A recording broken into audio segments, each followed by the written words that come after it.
intensity per ton kilometre.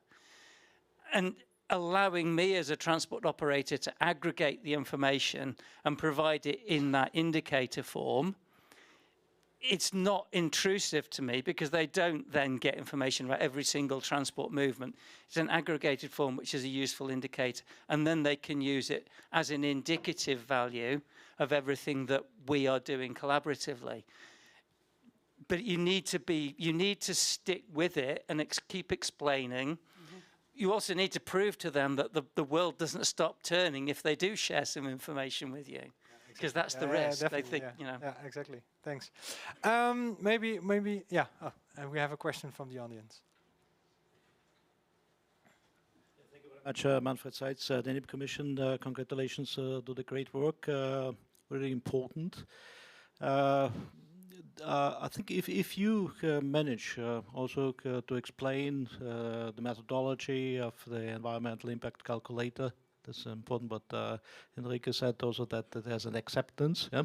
Because otherwise some companies in your port, they might be afraid if they do wrong, they report higher. Yeah? So and then it comes also feeling bad feelings, and that's why they might only like to report to you when they are assured that they have understood and that they are not over-reporting compared to the other terminal operator, to the other company. Yeah? Because automatically it is a competition, yeah, to reduce the greenhouse gas emissions. But what drives me is when you do that for your port area, comprehensive, yeah, good, fine, super, but then you have a value for 1 year, yeah? And in the next year you do that again, yeah? And you create another value, but you cannot compare totally the greenhouse gas emissions from 1 year to other, because you don't know. The business have enlarged, you have had significant transshipment volumes, so in the end you will most likely work with the greenhouse gas intensity. Yeah. Okay. Is there, let's say, also targets, a roadmap? Yeah? What makes a port performing in reducing the greenhouse gas intensity by reducing the greenhouse gas intensity? Are there steps, something to benchmark the port performance? Because otherwise we are just providing figures. Yeah. Okay, well, what's the indicator for a good performance in reducing the greenhouse gas intensity? Yeah. Does that already exist? Up to a point, I think it does. I think the most important thing is for an individual port to know what its intensity is for each of those years, and to have its own plan to reduce. Despite growing potentially. We did some work with, again, Port of Rotterdam about 10 years ago, and some of the ports, because they were quite advanced and actually did have some data sharing with some of the individual container terminals within the port area. They were using the community, they were sharing and doing some benchmarking work. But although they were doing that and showing the impact of electrification in some of the terminals versus others that had or hadn't adopted it, and how that was feeding through, they were also really keen to make the point that each of these terminals is unique and the port is unique, and therefore, although we're benchmarking, they were really reluctant to do a direct comparison. So that's one of the reasons why they were still saying, we're happy to show our reduction as a terminal, even though some of them were growing rapidly. But the emission intensities were also reducing, partly because of new technologies, electrification. Also, economies of scale also helped to reduce an intensity value, even though you might get an increase. And that's one reason why we would always say, whatever, not just in this context, always report both your total emissions and the relevant emission intensity, because it's only when you have both of them that you have the true story. So it was a long answer to your question. So. You did not answer my question. Well, I mean, if you want the actual, you mean you want to know what the indicator itself is in terms of emissions per. For a bulk terminal, you'd be looking at emissions per ton throughput or emissions per container lifted, that sort of thing. Is that what you mean? Actually, what I wanted to know is there, from a port side, it would be important to know also when I'm really good, what greenhouse gas intensity, when I have reached a certain greenhouse gas intensity, how good is that also compared to the others? And what is then more or less possible? Where can I go for in the next year or in the next 3-4 years in reducing the greenhouse gas intensity? I think we're now at the stage that we have a first measurement, so then we can know what kind of where to go exactly. And we had also discussions during the project on can we find a measure where you can compare, but we wanted to first start with this, and we feel that this is more like a second stage, and then I'm not sure that it's there for particularly specifically the green inland port sector. The work that Fraunhofer IML have been doing with its REF tool and also one of its other projects, they have been for several years trying to gain this information, and so they have a reasonably comprehensive database of this sort of thing that they're working with. So that would be the best starting point, I would think, for that sort of information to follow up. Another question, more even. Dejan Trifunovic, Danish Commission, also just continue to previous two questions. I think that we also discussed before the start of conference with Alan. I think that it will be helpful that under the CESNI committee, PT, we will have a standard for joint standard for air pollution and for GHG emission in 2027. I think that it will contribute to both questions regarding the data collection and also comparison. Yeah. Thank you. Thanks. And then. Thanks. Juan Suarez, Paris Terminal. As a terminal operator, when we receive this kind of questions, first is why? What are they going to do with that? Second question is how much is going to cost me? And third, and it's more important, we may not have all the information because we are looking for an A to B footprint, and we are a very, very tiny part of the transport. To complete, we could be revealing information from our clients, freight forwarders, shipping lines, inland. They don't want to share that. So explaining why this is important or helpful to share this information and what are you going to do with that, it will enable this mentality. Okay. Thank you. Maybe. Oh, another question. Sorry. Well, it's not a question. It's just in our Port Esbjerg, Denmark, we've been collecting data for 15 years. So for me to make an ESG report was pretty easy, and it's published. So you can see it at our website as well. And we share all the data.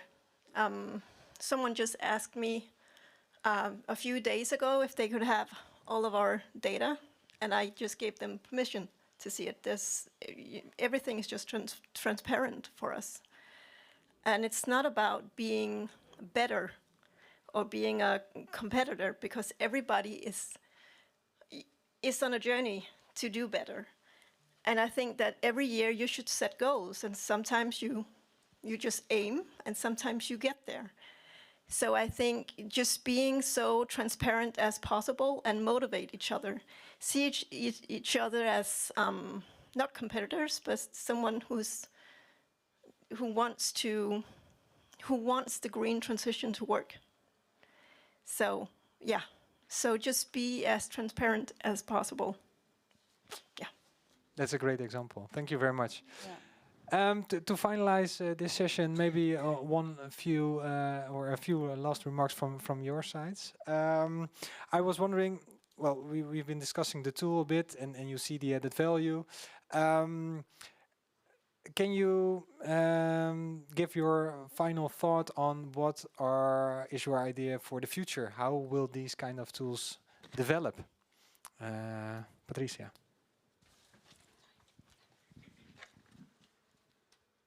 So I think it's very important to monitor also in the future, because we all know climate change is here and we have to do something. We cannot just close our eyes and do whatever we do without checking what impact it has. So I think it will be increasingly important also.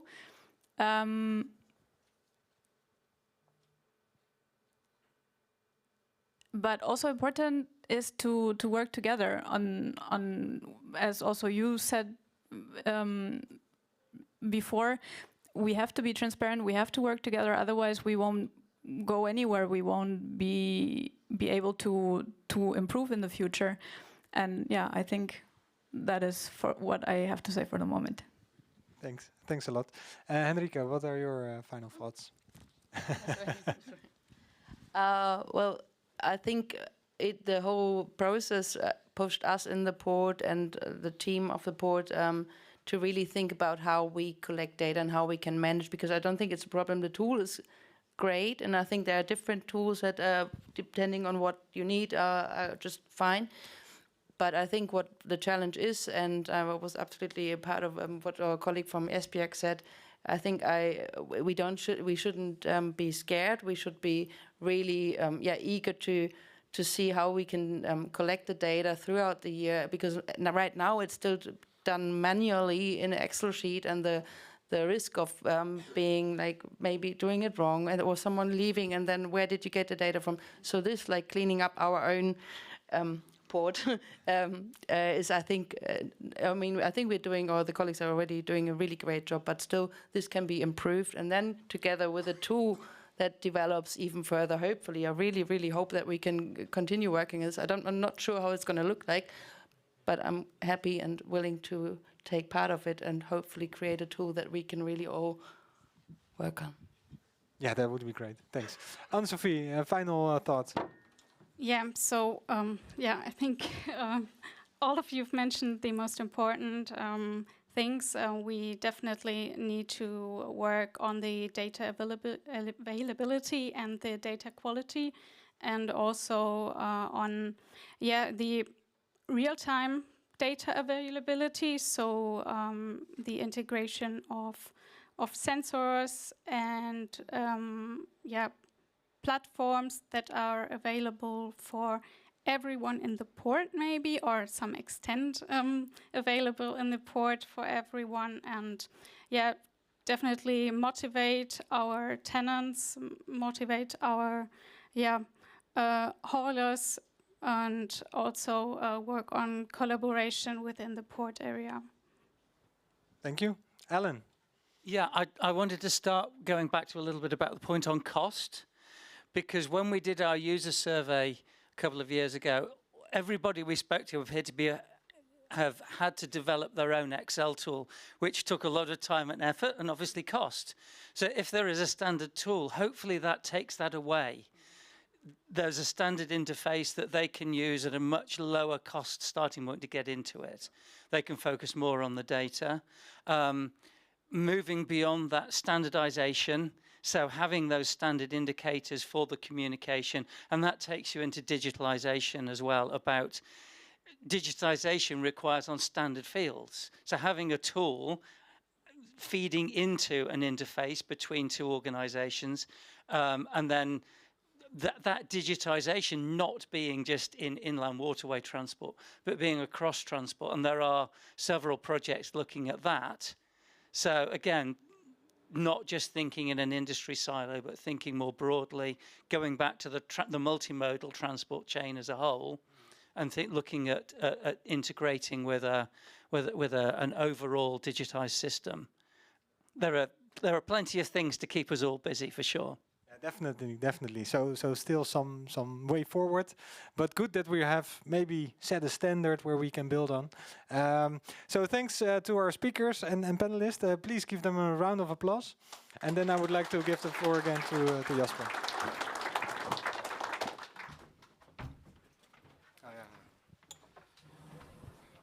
Yeah, thank you. Thank you, Roy, for this great session.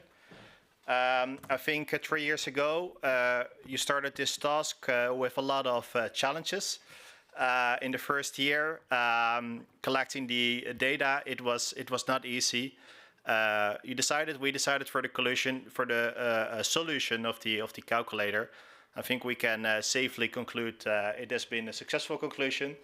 So congratulations on that, and I do indeed hope that it is not the end, but that together with the sector we can keep developing it further, and that it will become a standard also for the sector to be used towards the future. Then I'd like to turn towards the coffee break. We did start 15 minutes later. So if this is okay with you, because I do want to give you the opportunity to maybe grab a coffee, maybe make a quick visit to the bathroom. We can limit the coffee break to 10 minutes because then we will also be back on time. And we'll be on time for the boat. That's quite important. Otherwise, they leave without us, and we don't have a party on the boat. So please be back in 10 minutes, and then we'll start the next session.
I'm really sorry, but if I may invite everybody back to their seats, then we can start the next session.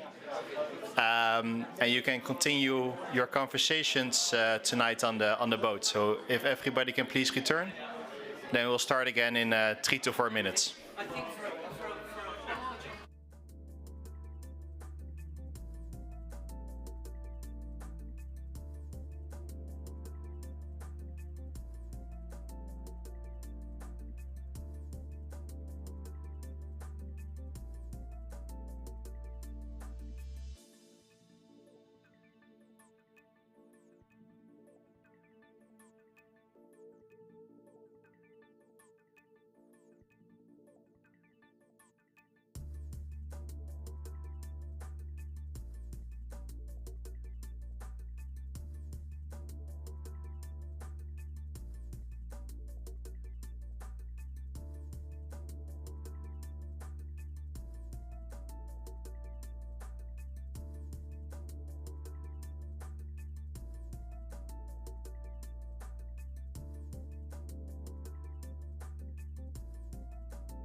Hello?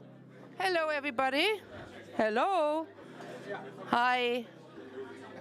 Hello. Bonjour.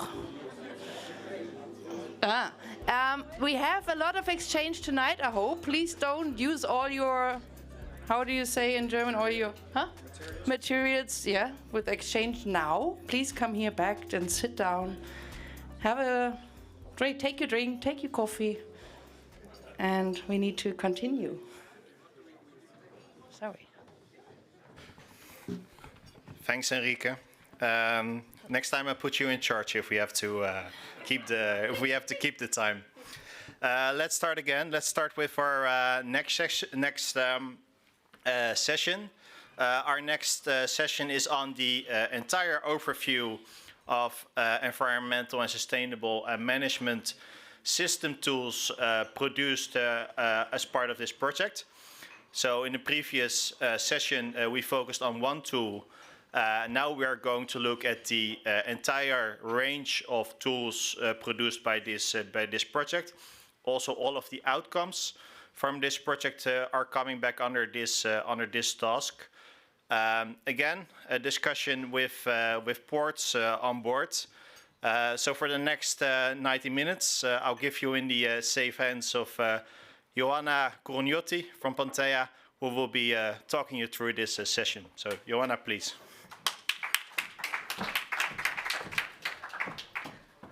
Thanks, Jasper. Thanks, everybody. Oh, 90 minutes. We'll try to make it sooner. I know we are standing between you and the party, so I'm looking at my panel. We have to make this, very impressive. Okay, so as Jasper said, I'm Joanna Corognotti. I am a consultant in Pantea. In this project, we have been responsible for putting everything together into an environmental sustainable management tool, which I will present today. Then I will give the floor to Dr. Theophanis, because it's also very important to see what's the perspective of maritime ports. What are the differences? What are the commonalities? Can we have common frameworks?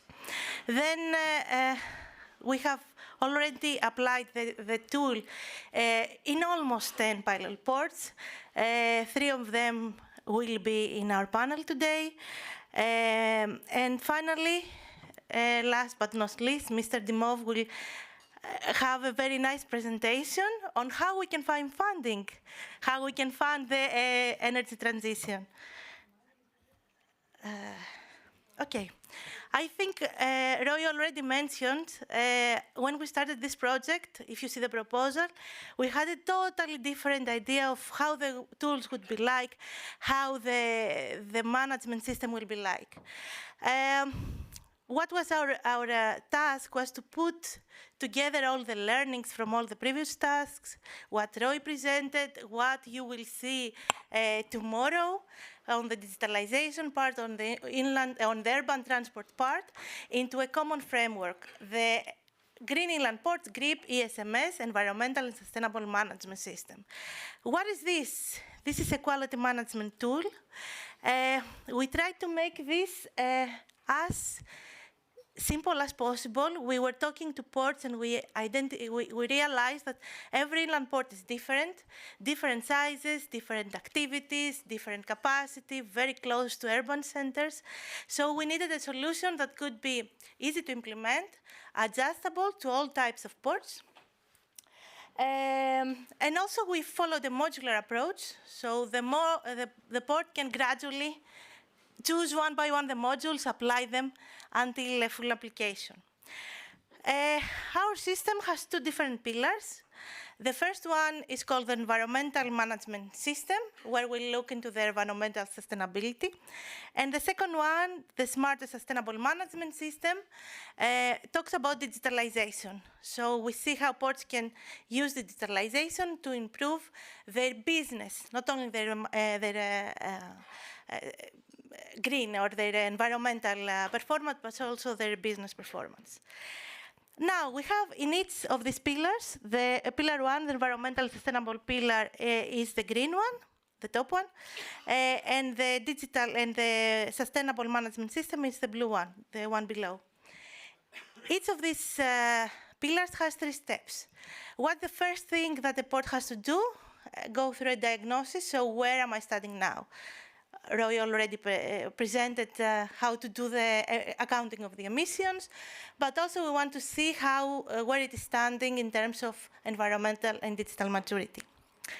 Then in the second step, okay, I know where I'm standing, but I need to improve. So how do I do that? I have some actions and some steps to improve myself. And the third step, it is apply this action. As a quality management system, this is a loop. So I apply the action and I go again back and apply the system to see where I'm standing, where I'm improving, etc. And each of these components, we provide tools, self-assessment tools. One already presented. I will give an overview of the other 2. Guidelines and also lessons learned from fellow ports. So what are other ports doing to solve these problems? Okay.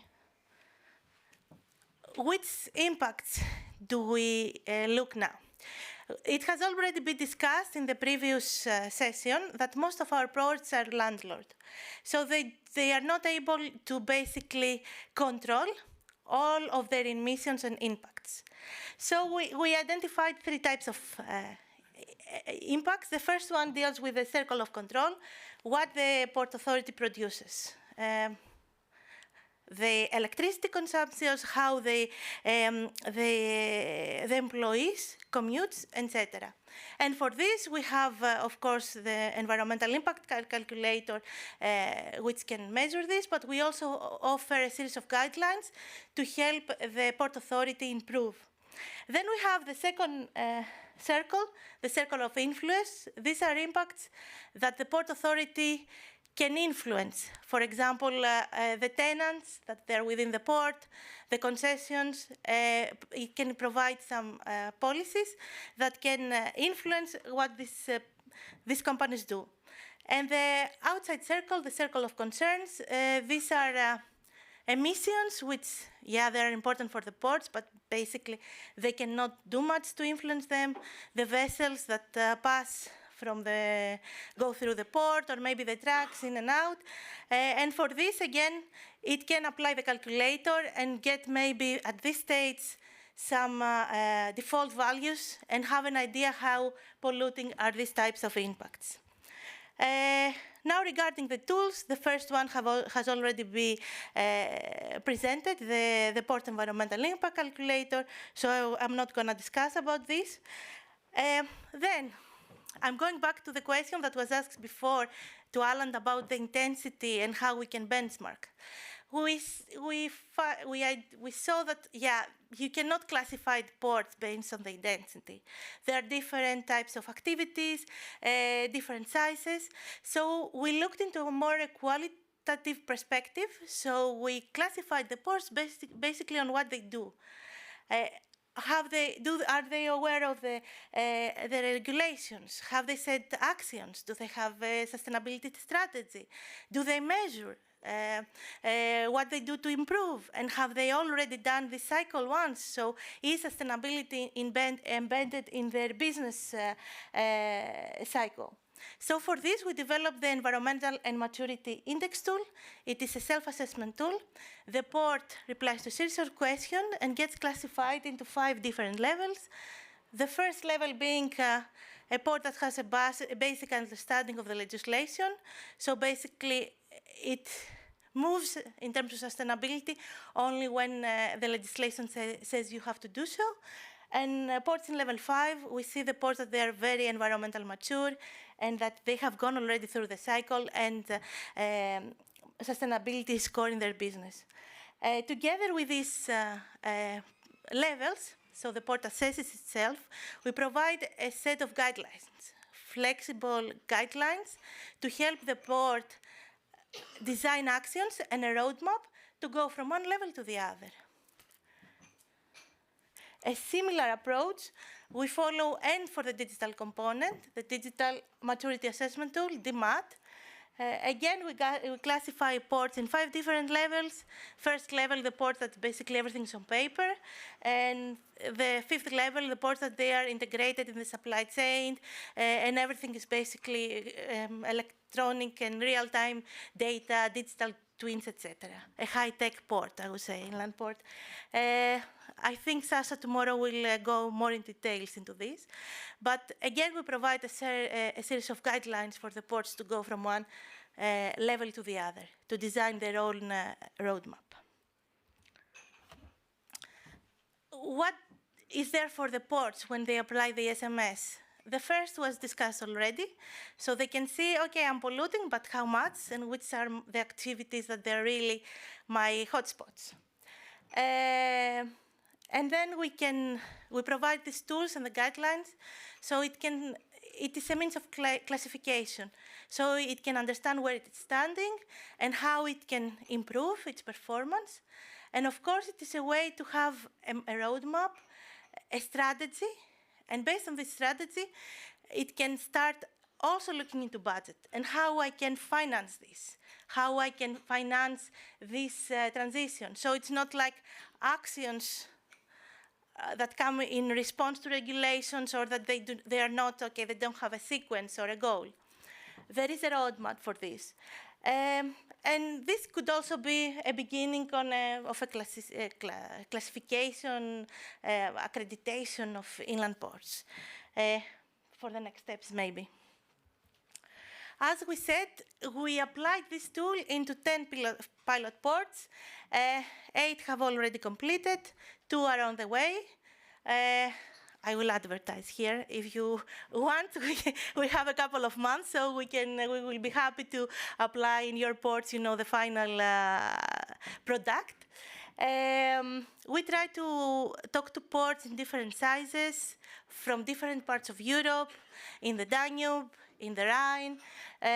We have 2 Dutch ports, Venlo and Nijmegen, 2 Croatian ports, Osijek, Vukovar, Port of Constanța in Romania that went only through the digital component, Delta Port, Port of Kaunas in Lithuania, Port of Vienna, Port of Basel in Switzerland, and Port of Brussels in Belgium. What do we learn? What are the basic lessons that we got from this application? Of course, we have 3 inland ports today with us, so we can also discuss further. But first of all, we see that there are already goals. Yeah, all ports are aware that there is legislation coming, European level, but gradually going and into national level, so they need to act. So they have already started thinking about it, let's say. However, we see that very frequently a concrete, detailed sustainability strategy is not there. It's yet to be developed. Digitalization goes hand in hand. It can provide not only a way to improve efficiency in the operations, but also a means to collecting data, to calculate emissions as accurately as possible, with less cost, as Alan mentioned before. And also it's a way to engage stakeholders and to provide, to report, and show in the community what is the port doing and what are the real effects. Okay, this is stakeholders. This is everywhere in the daily variables. Ports are, most of the times, they are landlord ports, so they need to engage their stakeholders in various levels for data collections, to discuss and to agree together on the actions that they should take. So these roadmaps, in a sense, they need to be co-created and co-designed and co-agreed with the stakeholders within the port area. We also saw that the governance structure of the port is very important. So we see that ports that are part of a municipality, that they belong to a national authority, so they are under a specific ministry. They really have different levels of flexibility and budget, of course, to be able to develop their own actions. Funding, we will address it also today. Everybody, all the ports discussed about that. I don't think it's any news in the room that who's gonna pay for the greening. And if we decide to do some very expensive projects, who's gonna finance them and how? And we also see this today. We talked about many EU projects, multi-reload, pioneers, Delta ports. Cooperation with academia, with research project provides not only access to funding, but also a way to start innovating, to start the dialogue, to start the first efforts of engaging the stakeholders, of collecting data. So it can be highly beneficial for the ports. Now, if we look at the tool, the application of the tool itself, we show that yeah, it can be applied by ports with various sizes. So yeah, we managed to have like a tool fit them all in a sense. Yay. The more scalable and the more customizable the guidelines, the better.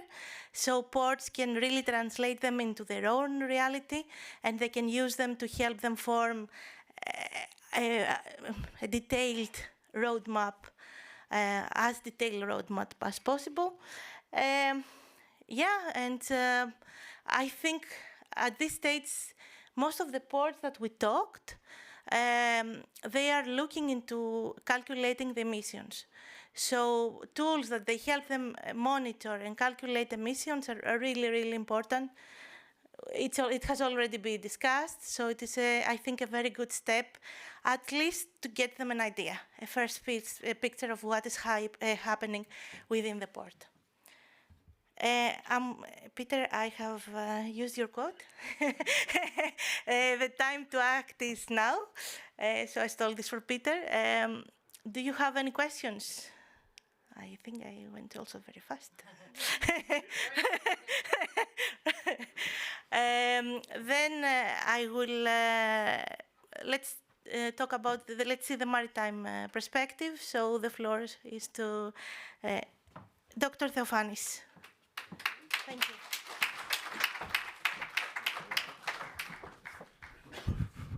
Thank you very much, Joanna. Thank you very much, the organizers, for inviting me in this very interesting event.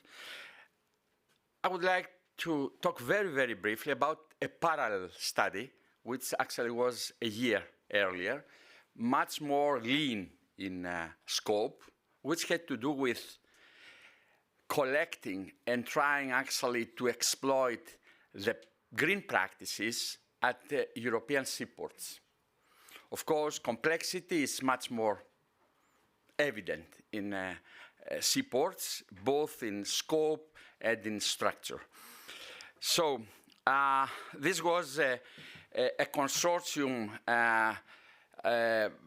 comprised by University of Piraeus in Greece, Erasmus University, White Research, and myself as lead advisor, lead expert, as individual expert.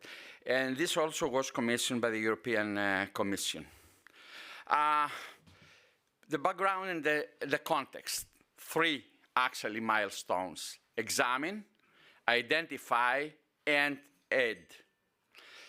The idea was to collect, evaluate, and put actually in order all green practices that have been applied so far or are planned to be applied in European ports, and see how these can be scaled down to small and medium-sized port. And in this respect, this is quite, I would say, not similar, but analogous to inland ports, since the scale of inland ports is small as compared to seaports.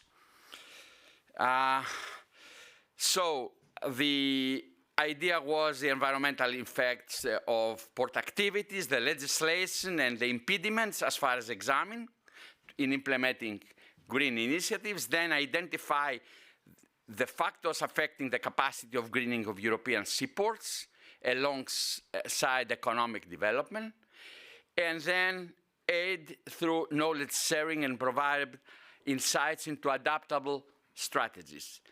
And then, of course, as I said, try actually to provide some guidance on how smaller ports can apply that. You cannot handle in the same way Port of Rotterdam when you deal about green hydrogen as compared to a small port. Then, the key elements of the study, adverse environmental effects, to define them in a rather complex way for seaports, extent to which the EU and international legislation, strategies, and policies address environmental effect. By the time we were working on the study, the AFIR regulation was actually endorsed. Impediments and challenges of ports implementing legislation and measures, identification analysis of good practices, and recommendation roadmaps. The tools, desk research, expert panels, focus group, interviews, surveys, open calls, and data triangulation. okay, this is actually, I would say, a mapping, a systemic mapping of the environmental aspects and impacts of port operations, water side, intra-terminal, land side, and other activities, and of course, cross-cutting. And this is important what our colleagues said earlier. The management structure of the port is fundamental in mapping the environmental, I would say, issues. I wouldn't say impacts only. It's different in a classic landlord port as compared to other cases where we have service ports like my country, Greece. Or even cases like Dublin Port in Ireland, where some of the activities goes actually to a landlord port model, and some others are getting to the service comprehensive port. So there you have much more complexity.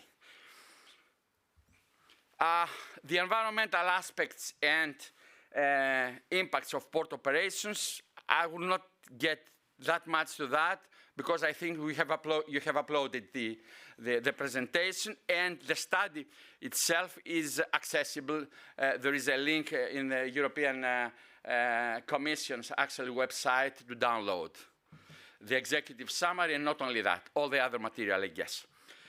So we have here main aspects, we have secondary aspects, and we have also horizontal. And these have to do with this classification of the port environmental impacts as it is noted here.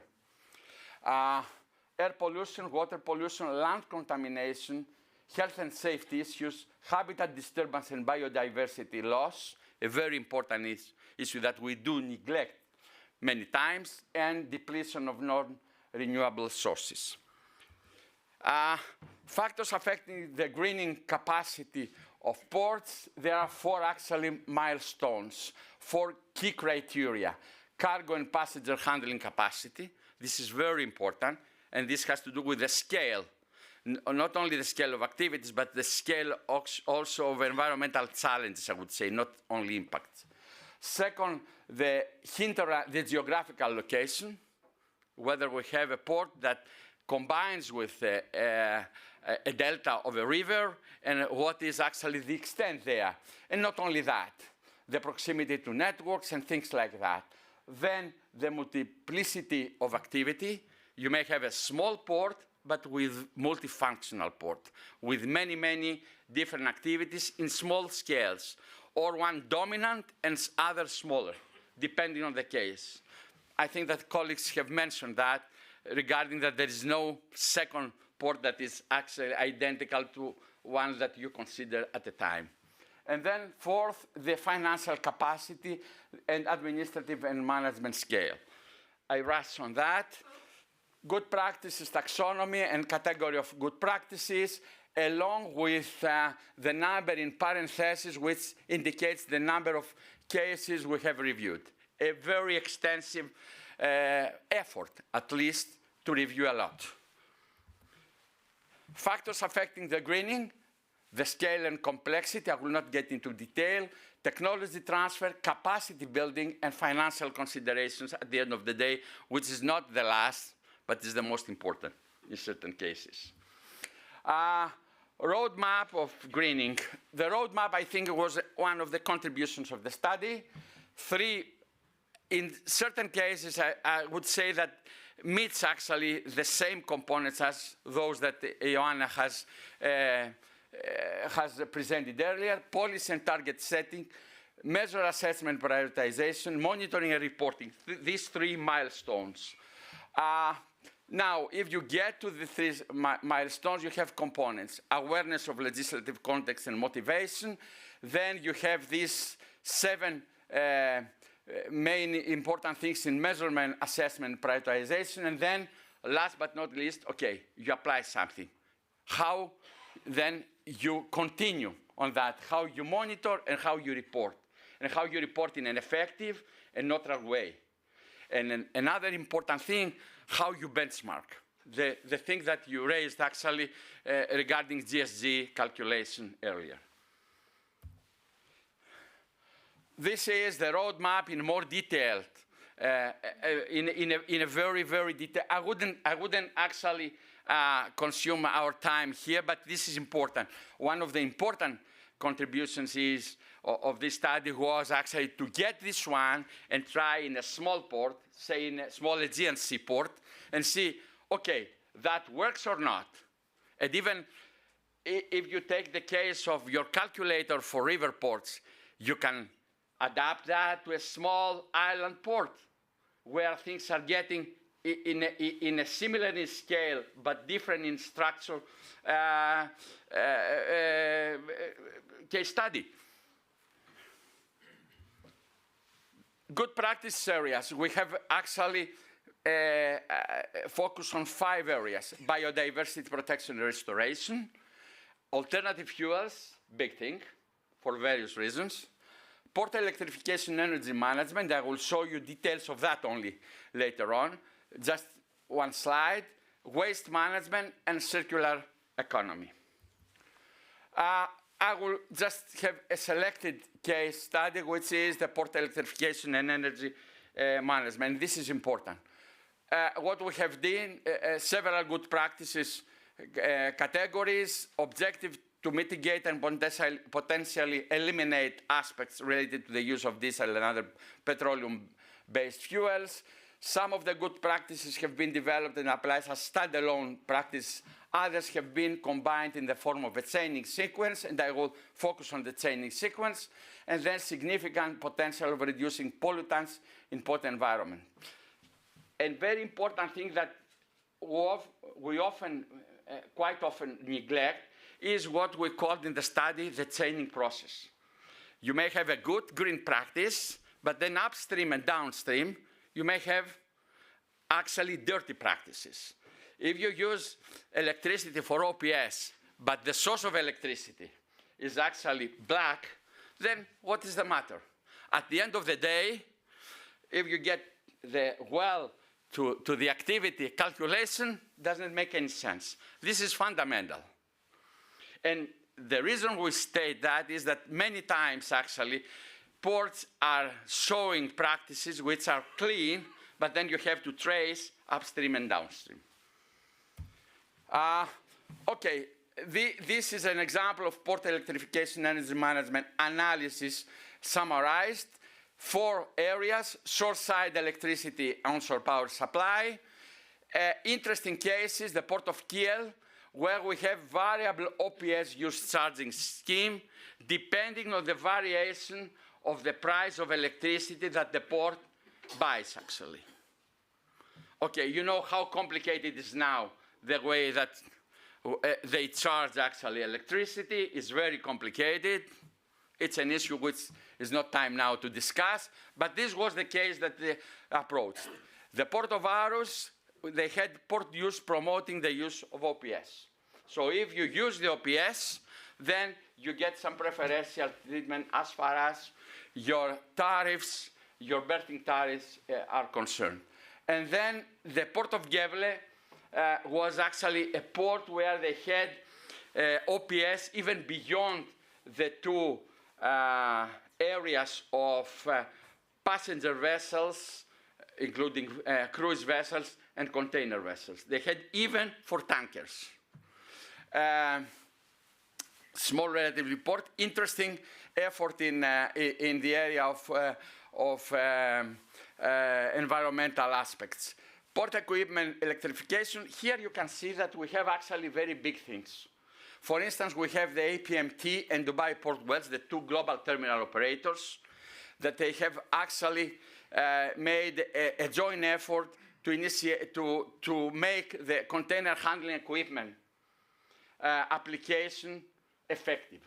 Because it's nice to say, all the equipment providers say they have done that, but okay, but if you go at the end of the day in a port and try to see what are the dead time you need to charge your equipment and how you program actually, you schedule this process, it's really a nightmare. Believe me, from my port experience, because I have been in my life 3 times presidency of 2 major ports. Another important thing is efforts of retrofitting old port equipment. Port of Valencia is the case. Then port electricity supply and charging hubs. The idea is that they started gradually with the leading role of Port of Rotterdam and Port of Antwerp Bridge and Port of Hamburg to provide to the external electric vehicles, electric trucks, the possibility of having actually charging.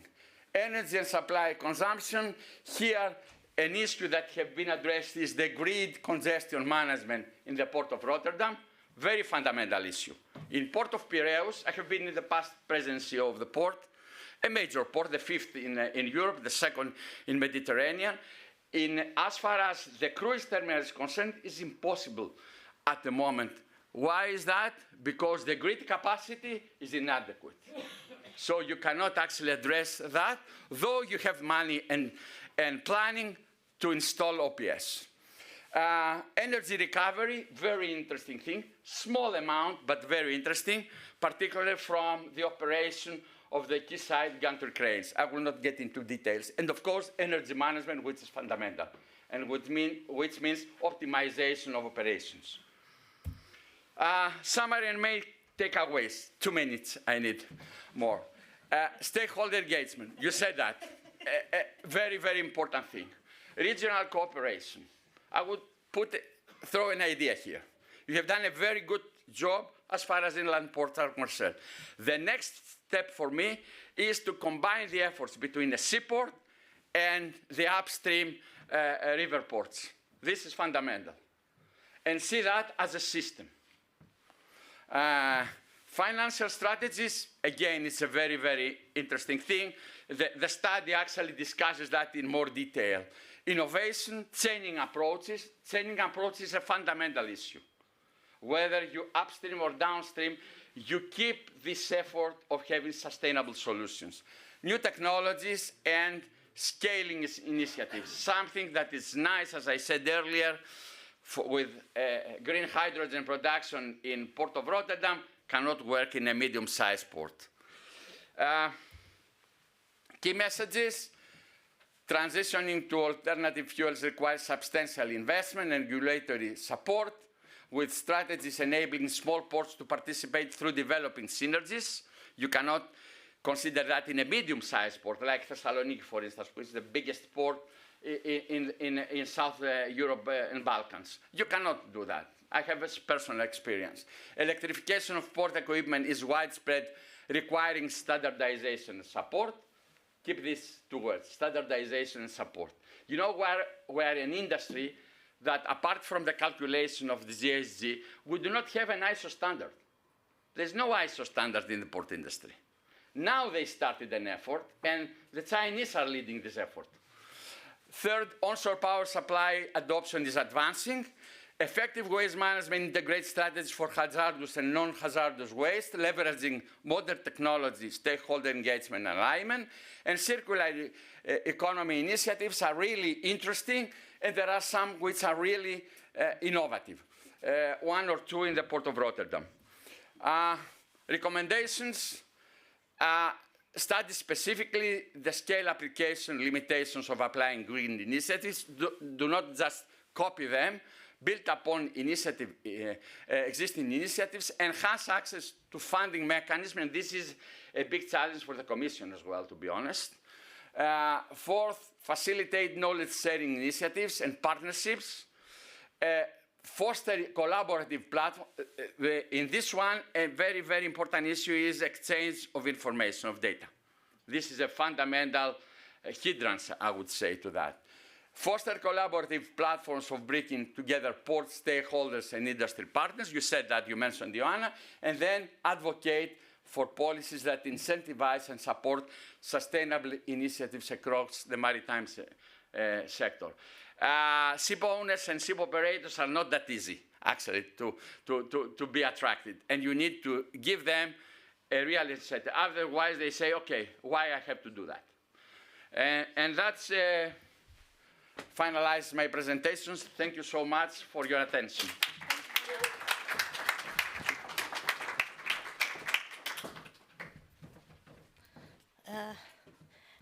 you, Dr. Theophanis. I think from the presentation we saw that there are many commonalities between inland ports and maritime ports. More or less the problems are the same. I think the scale is a little bit different, and sometimes the governance structures are a little bit different. But I think now it's time to give also the floor to our pilot ports. I would like to welcome first Ms. Meda Difartete. I don't know, maybe from LIVA, Port of Kaunas, Lithuanian Inland Waterways Authority, and Port of Kaunas. Mr. Peter Van Weilik from Port of Venlo. And Mr. Benjamin Treitler from VN Container. So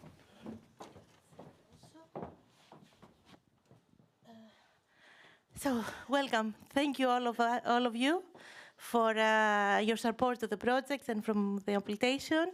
But first, let's start with a round of introduction of yourselves, your ports, and a couple of words on what you're doing in terms of sustainability. Okay, so hello. I represent today our Lithuania Kaunas port. So we are a state-owned company, and our main function dedicated by state is to maintain of Lithuanian inland waterways. So we have to clean the riverbed, we have to mark fairway and ensure safe navigation in inland waterways, but we also have other activities. So a couple of years ago we started to transport by inland waterways, so we connected our inland waterways with our seaport, and talking about our sustainability very shortly. So we every year we prepare annual sustainability report. We also implement sustainability KPIs into our strategy, and I think I have to highlight that this year we started our electric vessel project, which we hope that it will be a breakthrough in Lithuania. Thank you, Meda. Peter. Yeah, thank you, Joanna, for having us over here, for having me over here, and also to the whole GRIP team for inviting us as a Port of Venlo to test also the GRIP tools. I'm working for the city of Venlo. I'm responsible for the whole port development in the Port of Venlo. I'm also, when you talk about what are your challenges and what are you doing in regard to sustainability, I'm also in Venlo responsible for the Green Port Master Plan from the Pioneers projects, one of the EU Horizon funded projects, and we're working there on becoming climate neutral ultimately 2050, having a Green Port Master Plan with a concrete roadmap in place. And also responsible, or I'm better to say, I'm the chair. We talked about regional cooperation. I'm the chair of the Blue Ports Limburg, and that's a cooperation of 11 inland ports in our province. And there we share a lot of info and learnings across our whole province. That's about for now, I think, Joanna. Thanks, Peter. Benjamin. So hello, good afternoon, everybody. So I would say now actually look a little bit outside, but it's already evening and dark, so I'm sorry about this. Actually, so you heard few stuff already about WinCont. I don't want to repeat. So it's like we are like a subsidiary of Port of Vienna, and also we are also in the Wien Holding Group. Actually, what we are doing, so we are selling container, we are repairing container, and also we are supporting. So it's like also we're making like a refer support, but it's like also important, and we are also our operational backbone for Vienna and for Europe. We don't have to forget. And the same time that you see the streets here, so you have to imagine that every single day it's like coming like more like 600 trucks here, and also like more like 100 trains coming per week. So you can imagine it's like how busy it's like every week. So let's turn to sustainability. So we have here, so we integrated like a photovoltaic systems with this actually with the energy storage, and also we have e-mobility. Also we are like a climate partner, and also we have this renewable diesel. But it's actually also our machines is working, and also with this renewable diesel, it's actually helping our carbon dioxide emissions to making better. So that's it for sure then, to be fast. Thank you, Benjamin. Okay, now question time. Meda, you're a small port. However, you really scored very high in the Environmental Maturity Index, almost 5. Yeah, very high. So what do you think is the success of LIVA for such a small size port? I think that there was 3 key aspects to our success. So the first one that we are a state-owned company, so state expect a lot from us. They want that they expect from us transparency and accountability. Also, the second one that we implement sustainability into our strategies. So we have strategic KPIs, and also each of our department has have from different area, but all of our departments have sustainability KPIs. And the third one, that our stakeholders has very high standards for us. So, for example, last year we have to implement environmental management standard into our activity, and because without that standard we have no we haven't opportunity to attend into public tenders. So yeah, to sum up, the reason to our success was that we are a state-owned company, that we implement sustainability into our strategy very strict, and that our stakeholders expect a lot from us. I will go back to the first point, that you're saying that you're a state-owned company and that you really need to comply to the legislation. I think more or less all the ports have to do that, all the inland ports. However, you are doing this very successfully. So you really show commitment, measuring and improving. What is the advice you can give to the fellow ports? Okay, so I have a couple of advice. So the first one, that I think that it's very important to follow the regulation. From our experience, we implement national goals into our activity. So last year we invested into solar energy, and also we started our electric boat project. So both of this was national goals. Then I really recommend to be proactive and see the problems not as a problem but as an opportunity, because from our experience we just started transport cargo by inland waterways only a couple years ago, and this sector is still growing. But we still wasn't afraid to start that electric pusher boat project.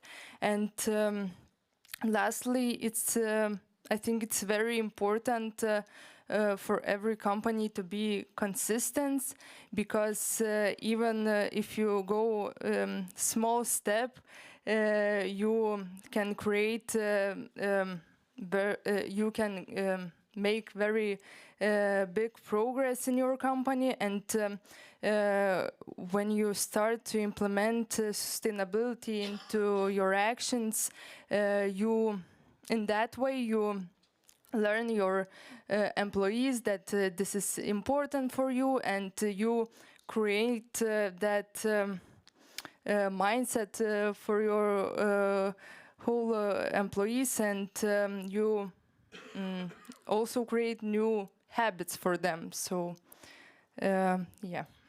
So you had, in a sense, a clean slate. You started from scratch, developing a plan, but from the very beginning it had a green focus and direction. So, Peter, Port of Venlo is also participating in the Pioneers project, and you are developing your own green port master plan. How did the GRIP tools help you in this direction, in this building the structure of the master plan? Yeah, at first, the Greenport Master Plan, building it for a city as Venlo, it's not even a landlord port, because we sold all the plots to the individual companies. So it's even more difficult than to have a huge impact as a city. But working on a Greenport Master Plan and trying to become climate neutral, at least working on this, and not knowing where you are, not knowing your starting point. That is one of the things that the Green Inland Ports project helped us by identifying our starting point for the emissions.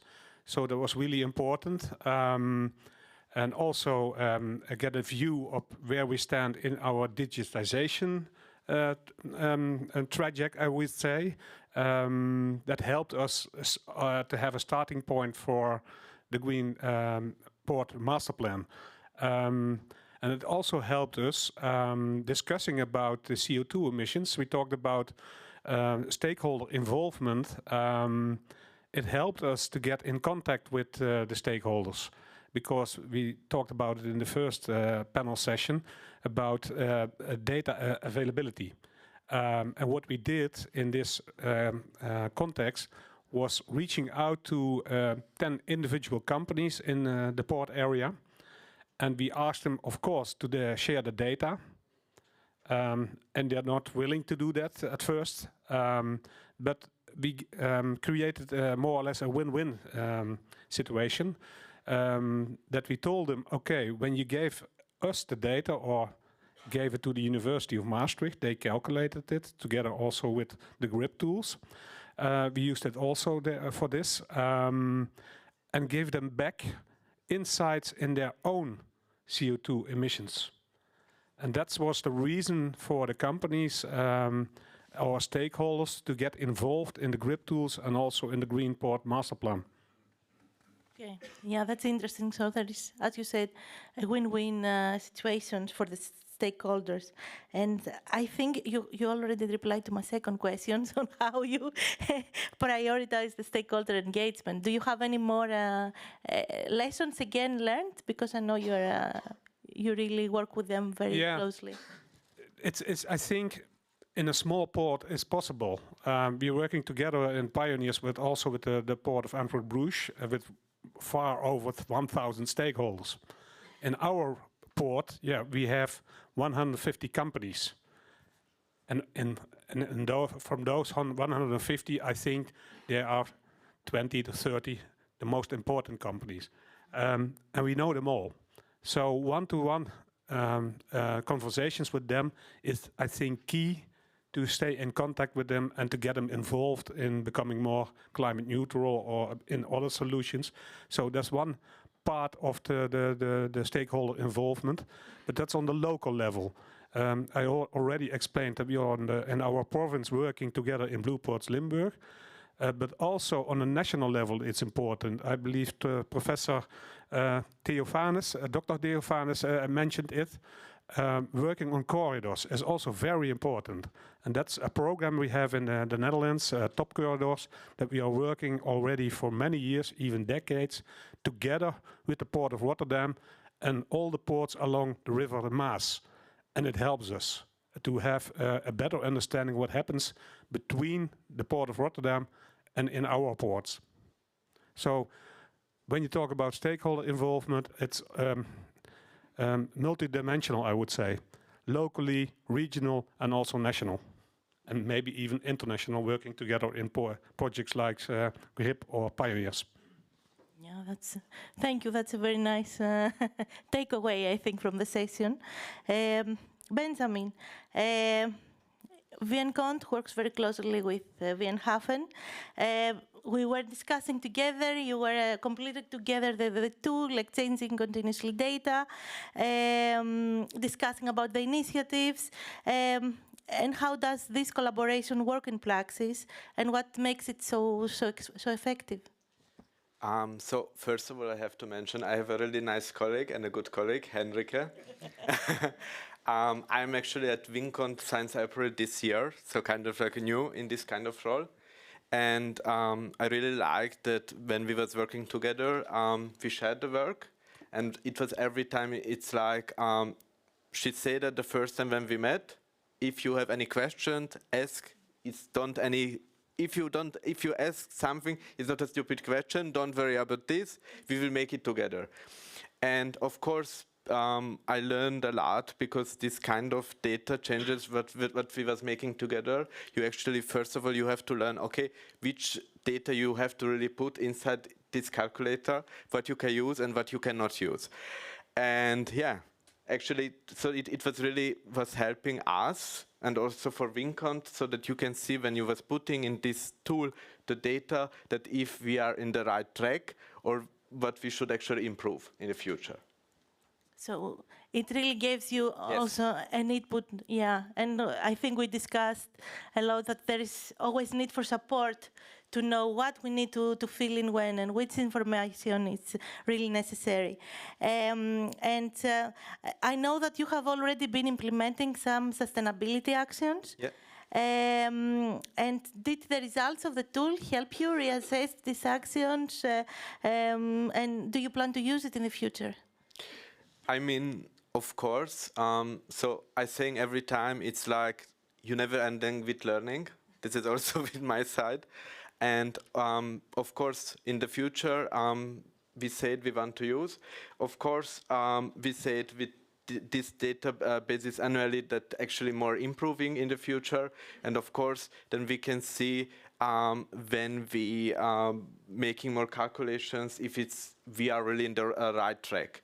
But of course, in the future, so also VN-Cont said we want to improve and also working with this tool also in the future. Okay, thank you. I think you can see that there are three different ports that have applied the GRIP SMS three different ways and taken, I think, some different learnings in each case. So this is also a very important learning for us, that we can accommodate all these needs.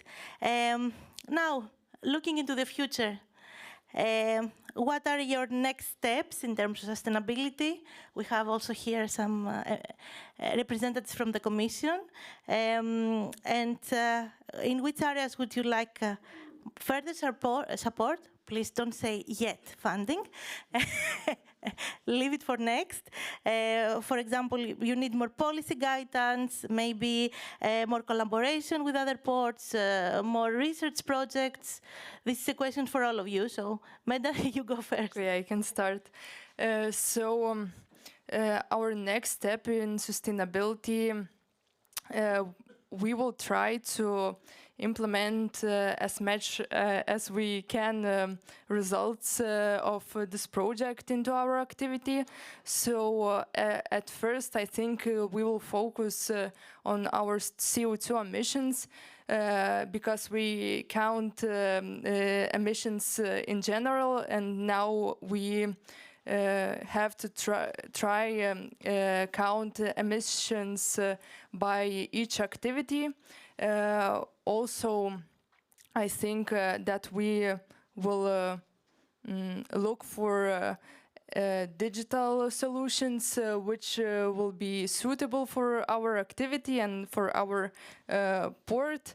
Then, of course, our electric vessel we will finalize next year. And lastly, we are hoping that we will be able to cooperate with other inland ports to learn the best practices for them and understand the process. So this is where we are hoping for the support.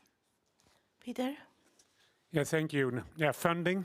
Yeah, at the moment, funding is not the issue at our port. We have a lot of money in place for research. Maybe later on for expanding our port, we have plans for that. So maybe some investment money. But now, when you look at European frameworks, CSRD is already mentioned. In the coming years and to come, a lot of companies have to provide a lot of data.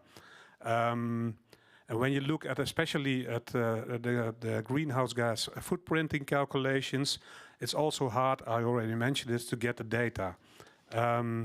So that's maybe one of the things to think about, to open up this data that the companies provide also to the port authorities, and make it maybe even mandatory for the little bit smaller companies.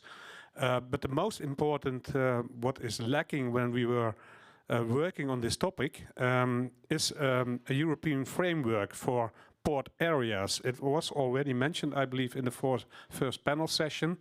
A lot of frameworks for individual companies, but how to do this in a port area, how to define your port area, and how to calculate it then for the scope 1, 2, and 3 emissions.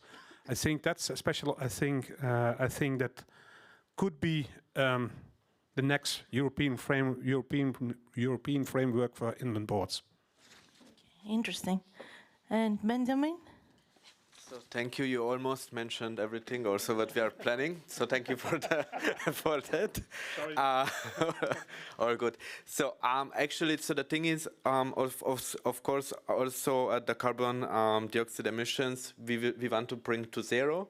And this is also from Wien Holding. So that is the thing is that is also our plan to making the terminals really to zero emission. And of course, we have now, like with the Port of Vienna, also a plan, and also we are already making that we want to make like a terminal free. That is actually the terminal will be bigger, and of course, I mean, also with this photovoltaic and with the storage. That's why we actually made, because we want to show also for outside what you can do, and also with the energy, we can see the prices, and every time it will be going and increases the prices, and that is actually our plan in also in the future to invest there more money, and also to see, also collaborate with other ports, because you can learn from the other person every single time. Thank you, Benjamin. I don't have much time, but I would like to open the floor for some questions from the audience. Yes, please. Okay, thinking about the future, I think that the port last an enabler or a different future. So some of the talks this afternoon have been concentrated on the first scope, I would say, no?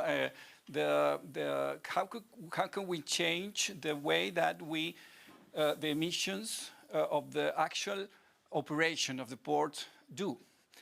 And this is good, and this is something that we need to do, and they have challenge to that. We are discussing about the data and other things, okay. But the ports are more than this, are more of that. The ports can be enabled of a different future. The ports, and I'm talking about hydrogen, no? The green hydrogen. And of course in the room, it's going to be people that say, okay, green hydrogen is the future, green hydrogen is a fantasy, I accept that. But in the field of, if it is the future, the port can be a dirty one, no? But have investment to enable this green chain, the green hydrogen chain. For example, enabling to bunkering vessels with hydrogen, or enabling to have facilities to receive green hydrogen from other continents. So in this field, the indexes that we are building, or the tools that our development could be not enough to capture this other dimension of the port that are enabling different future. So maybe you can comment elaborate something like that. If I look into the tools, one of the reasons we developed the EMIT is to also look into the actions that the port takes, not only the emissions part, not only the numerical, but also the behavioral part. So this is something we tried to address. Of course, I also don't believe that you can totally decouple both. You cannot only facilitate and be polluting crazy. So there should be probably a somewhere mid in the mid. But anybody of you wants to? Yeah, I think that the GRIP project and also Pioneers projects provide, I think, a lot of solutions which you can use. But it's multidimensional. Of course, we want to be climate neutral, more sustainable. But what we also want to do is to have more intermodal transport by not by road, but by train and by via water. So we want to increase our tonnage and containers in our port. So there's a little bit contrast to the goals you have. But still, I think that's the way forward to try to implement a lot of solutions in the coming years to become more and more climate neutral and also monitor it. Because that's one of the things that we often not do. We produce a policy document, we have a roadmap, we start implementing, but a good way of monitoring is often lacking. At least in our region. Thank you, Peter. I don't know, is the boat here? Are we going to miss it? I think, thank you very much for the discussion. If there are any more questions, we can do them during the party. Okay, Enrique. Thank you very much for being here and for your participation in the GRIP. Please, an applause. And last but not least, Mr. Dimov. He's going to present mechanisms for funding green transition in inland ports. I think one of the most important things for last. Thank you very much. I think you can. Yeah, okay. we didn't do this. It's in a row. Yes. So I think. Yes. Can I have a glass of water first? Yes. Thank you very much. So my name is Dimo Dimov. I'm a representative of the Transport Community Permanent Secretariat, particularly working with our Transport Community Treaty observers, including the Republic of Moldova and Ukraine. Our main purpose is to provide them technical assistance and capacity building for alignment, regulatory institutional alignment, in view of their full membership in the transport community and their pace, integration pace to the European Union. More or less, frankly speaking, my presentation was oriented to not to be part of the Green Inland Ports final conference, but to our workshop, which is organized back to back with the Green Inland Ports final conference. But you know, sharing the idea with the organizers, I mean, they just were so kind to include it in my in the agenda. So I will try to be very brief, because I know that most of the colleagues from the EU member states have already good experience in terms of funding models for greening the inland waterway transport and inland waterway transport infrastructure. So more or less, I will just put focus for, again, the Ukraine and Moldova, which of course will need a lot of investments in order to decrease this gap, to compensate this gap in terms of financing. Okay. So I would not go into detail why it is important to invest in the inland waterways, and actually the funding models that enable green infrastructure development. More or less, we already know that they include grants, whether EU grants or national grants. They also include public budget allocations, both national and regional, development on the setup of the certain country. Particularly, public budget allocations are used for maintenance, because, as you already know, the maintenance costs are not covered by the EU grants. Public budget allocations are actually the main backbone for financing the greening of inland transport and inland transport infrastructure, but more or less they are not quite sustainable, because, you know, sometimes the political situation changes and the priorities also are changing. So more or less there should be other ways to try to search for funding, which of course we have here the EU national and regional grants. These are the so-called non-repayable grants. In terms of EU grants, we have important instruments like the Connecting Europe Facility sector transport, which are more or less financing modernization and climate adaptation of river fairways, channels and locks, upgrades of inland waterway ports for multimodal connectivity, digitalization and sustainability, deployment of alternative fuel infrastructure, emission reductions, cross-border connectivity. We also have on board the Horizon Europe program, which supports research and development in vessel innovation, for example, electrification, alternative fuels and digitalizations. Of course, there are some specificities related to the technical level of readiness based on the requirements. We also have the LIFE program, which allocates funds for environmental and climate adaptation projects, which again contribute to the greening of inland waterway transport infrastructure. And we also have the Innovation Fund, which is supporting low carbon technologies and their decarbonization initiatives.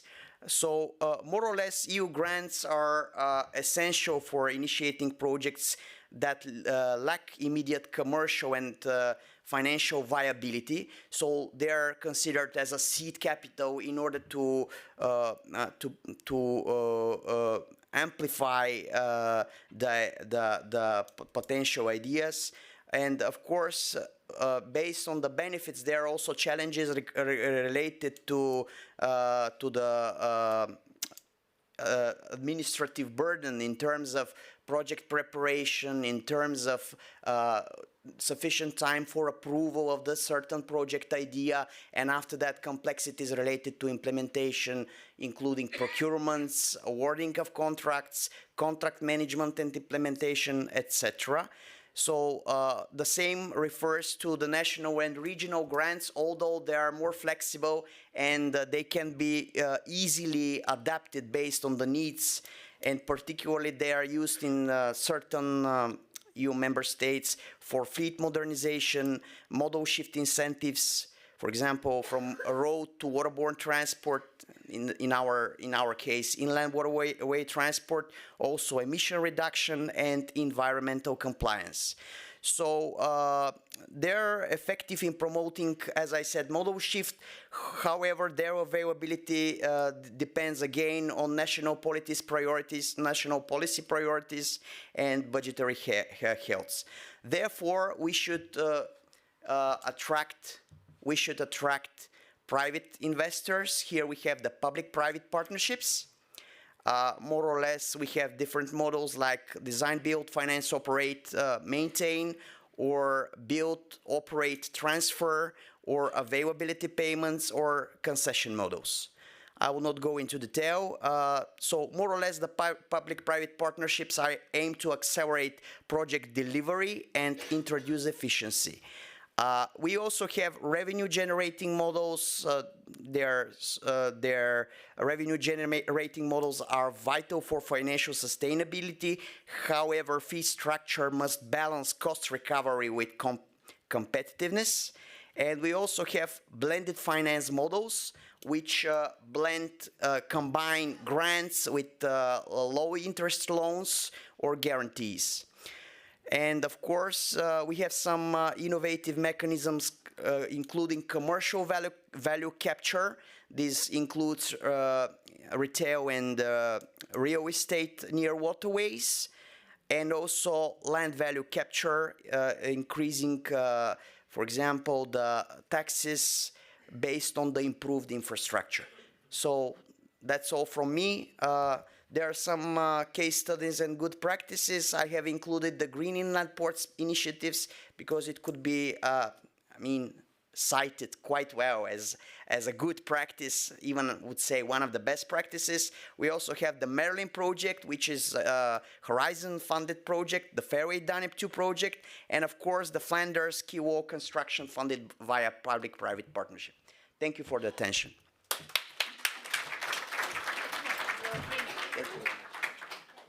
So if you have any questions, I will be on the boat if I don't fall, because I'm awake since 6 o'clock. I'm a little bit dizzy, but I will contribute to whatever I can. Thank you very much. Thank you. Yeah. Thank you very much, Joanna. Okay, so thank you all for your attention. Thank you all the speakers, the pilot force. Yeah, I don't want to be delayed. These are, I think, the main things we learned from the SMS. You see that every pilot port has a different story, a different area that it wants to focus on. And our ambition was to be able to develop tools that can cover these areas, and I hope we managed to do that. Stay tuned for tomorrow, where Sasha will present more about digitalization. There will be more presentation on urban logistics, the inland waterways. Thank you very much from my side. Jasper, you want to close the day? I will. Does it work? Yeah. I will close the day indeed. Thank you, Joanna. One big round of applause, please. I think you actually had the most difficult task of all, as you had to put all of the results from all of the tasks together and put that into an environmental quality management system. But I think also this task turned out to be fine. And also thank you for all speakers and panelists in the session today. Then we're turning towards the nice part of our program, which Henrike is very much looking forward to, which is the party. A few practical details. So right now, a shuttle bus is waiting for us outside. And this shuttle bus will be bringing you to the location from where we will be having a networking dinner during a river cruise over the Danube. So the shuttle bus will bring us to the location. I'm sorry for the German speakers. I see there's an E missing. But they will bring us to pier number 6. And also after the networking dinner, the cruise will return to the same location. So if you want to get back to your hotel from this location, there is a U-Bahn station close by, which is called Vorgartenstrasse. And if you take the direction Oberla, it will take you back towards the historical city center. Also, in addition, I know that some of you are by own transportation or by your own car. Peter Royko from the Port of Vienna, he will form, let's say, a convoy with private cars, which will be taking you to the location from where the cruise will be going, and the cruise will be going at 7 o'clock, so 19 p.m. So maybe you can gather, because I'm not sure if Peter is back already.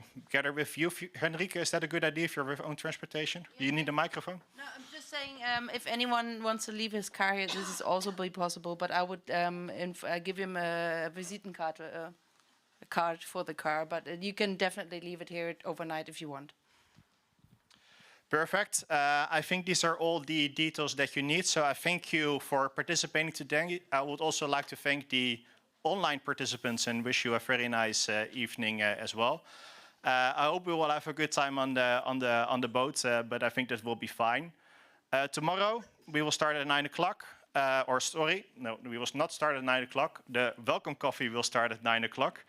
I should say correctly, the welcome coffee will start at 9 o'clock, and the official program will start at 10. Then right now, I will also show this at the end of the conference. So right now I will keep this short, but as a reminder for what I said at the beginning, if you want to leave your feedback, we included a couple of measures. There are a lot of more measures that could be potentially considered, but we didn't want to give you a questionnaire of like 30 questions. So we selected 3 for you to respond to, and also to leave your contact details behind in case you're interested to be consulted further. Not in this project, as this project will end, but towards the future and potential further development and adoption of tools and guidelines. So that's it for today.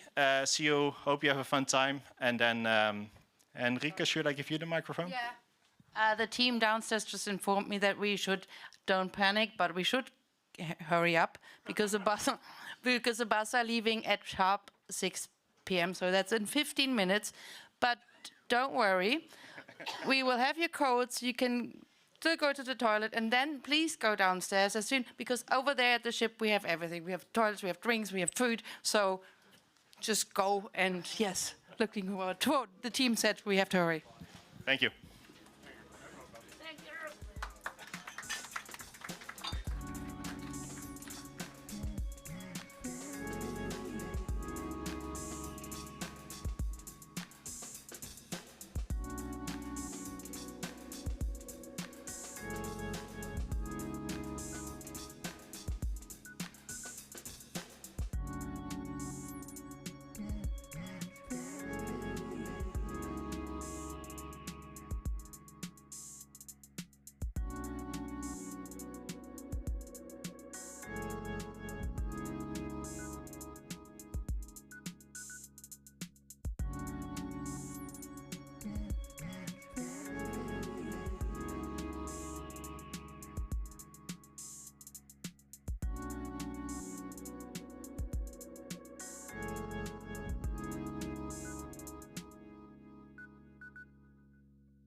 That's absolutely captivating.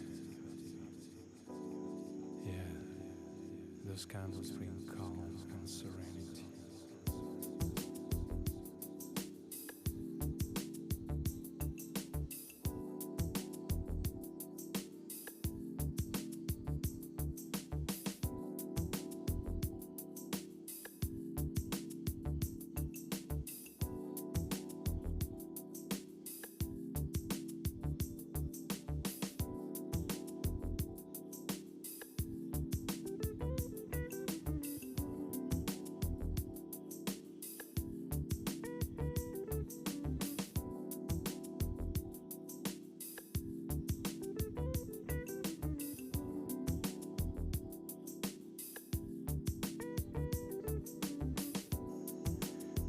That's absolutely captivating.